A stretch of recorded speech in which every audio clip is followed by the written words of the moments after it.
ल 5 गतेदेखि सुरु गरेको आज 14 गते आज चाहिँ झन्नै 3 बजे होइन भाइ 3 बजेतिर चाहिँ हामी 3:30 बजे हामी दुई भाइले चाहिँ यो एरिया सबै सफा गर्न सिद्धियो।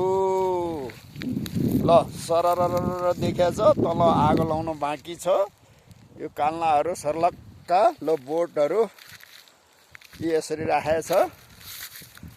यो बोट भएको भाग हो। यो बोट भएको भागमा चाहिँ अलि आगो लगाएको छैन अहिले, सुकेपछि लाउने भनेर यिनीहरू आगो लगाइसक्यो। घर वरिपरि सबै सफा बनाइसक्यो। त्यसै गरेर अब म सेकेन्ड पार्टमा जाँदैछु। यो फर्स्ट पार्ट हेर्नुहोस्, यो सबै सफा भइसक्यो। यी सबै झापु हालेछ। यो अब चाहिँ आगो लगाउन मात्रै बाँकी।